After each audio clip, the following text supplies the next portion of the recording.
and applications in genomic analysis. How microarray works. DNA microarray is a technology that enables researchers to investigate and address issues which were once thought to be non-traceable. It has empowered the scientific community to understand the fundamental aspects underlying the growth and development of life, as well as to explore the genetic causes of anomalies occurring in the functioning of the human body.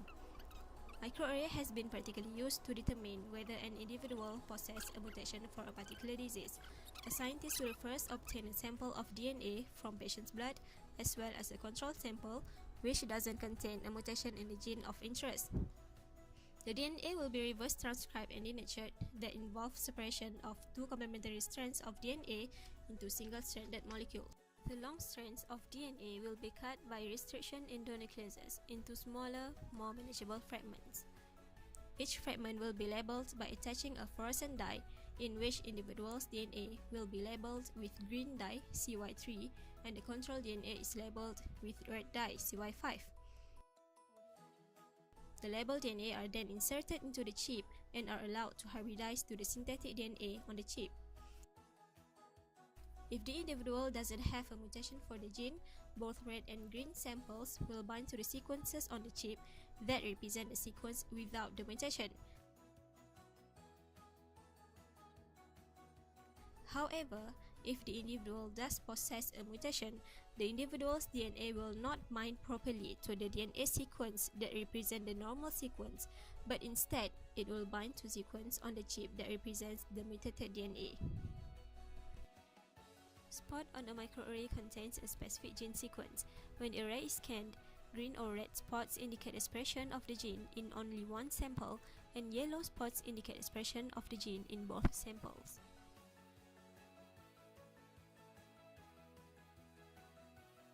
Applications of microarray. This technology is applied in gene discovery used by most researchers to identify new genes, know about their functions and expression levels under different conditions. This technology is also used in disease diagnosis, which enables researchers to learn more about different diseases such as heart disease, mental illness, infectious disease, and especially the study of cancer. Now, with the evolution of microarray technology, it will be possible for them to further classify the types of cancer on the basis of gene activity patterns in the tumor cells. This will tremendously help the pharmaceutical community to develop more effective drugs, as the treatment strategies will be targeted directly to the specific type of cancer.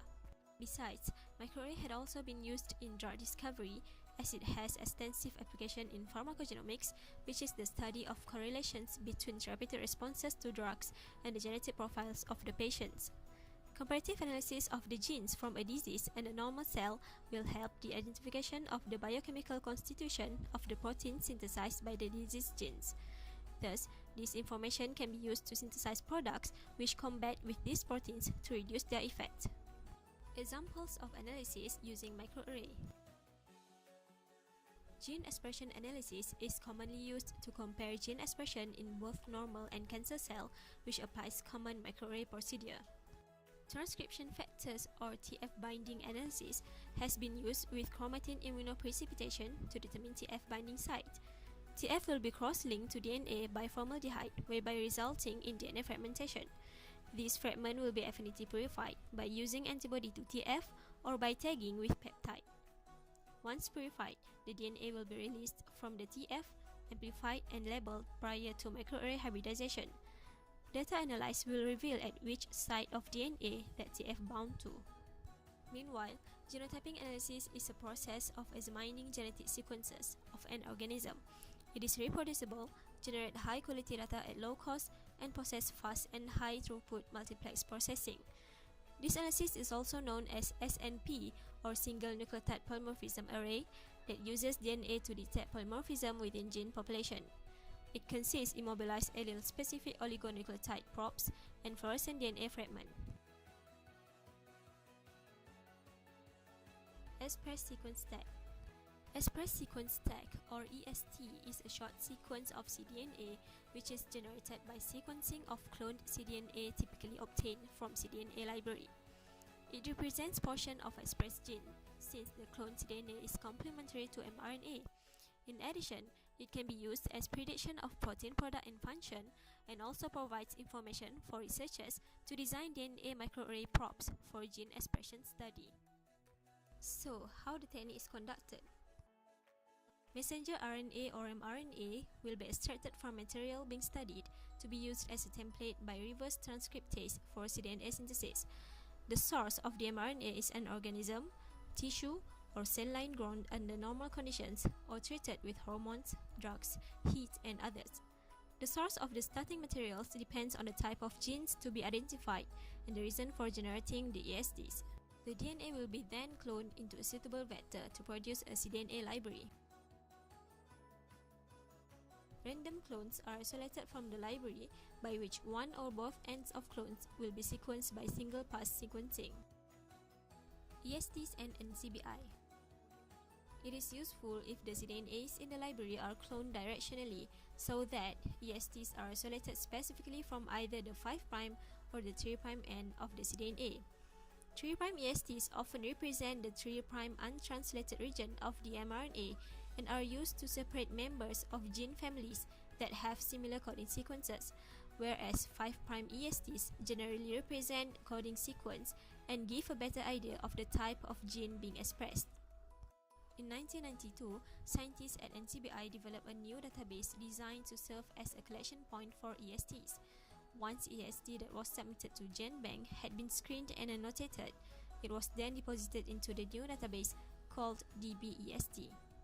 Examples of EST analysis and what can EST tell you? In obtaining full-length cDNAs, the EST sequence can be used to design PCR primers or hybridization probes for cloning the full-length cDNA. Another strategy is virtual cloning, where computer analysis is used to array homologous ESTs and any other sequences from the same gene. Once isolated, the full-length cDNA will be then used in mutagenesis, transgenic, and expression studies to analyze the gene function. EST can also be used in genome analysis and mapping. It is not possible anymore to predict coding sequences in genomic DNA reliably from sequence formation alone. Even when complete genomic sequences are available, ESTs are useful in analyzing the genomic sequence, for example by verifying putative coding sequences and confirming intron and exon boundaries. They are also helpful in distinguishing pseudogenes from real genes and in identifying alternatively spliced transcripts which could never be predicted from the genomic sequence alone. This analysis also provides markers for genomic mapping by converting them into sequence tag sites, or STS, which is a set of PCR primers that identifies a single gene. An STS can be mapped to a specific region of the genome, and if DNA contigs are available for the genome under study, the STS can specify a genomic clone. Mapping of ESTs to genomic clones will provide a map of expressed genes for each clone. For instance, in humans, these maps can be used to identify candidate genes for inherited human diseases that have been mapped to chromosomal regions by pedigree analysis. Besides, EST analysis can be used for gene expression studies. Gene expression in different organisms, tissues, or cells before or after different treatments can be studied by surveying ESTs isolated from libraries that are created from different mRNA sources. If non-normalized or non-subtracted libraries are used to isolate ESTs, the frequency of isolation of a particular EST indicates the relative message abundance of the tag gene. It is also possible to isolate novel tissue-specific genes by merely searching EST databases. Lastly, this analysis can also be used for rapid identification of new genes and gene families. EST database searches also provide a rapid method for finding genes similar to a gene of interest. PCR method using degenerate primers or hybridization at low stringency enable the identification of similar genes, but these methods are often not as successful as database searches. Databases can be searched by using either nucleic acid sequences or protein sequences. Protein comparison searches are often more fruitful because protein sequences are better conserved. Additionally, databases can be used to search for similar genes among all the represented organisms simultaneously, thus facilitating comparative studies. Once similar genes have been identified, they can be translated into protein sequences, and the database search again to find the sequences most similar to this second set of genes. Thus, it is possible to identify large families of related genes rapidly by EST database analysis.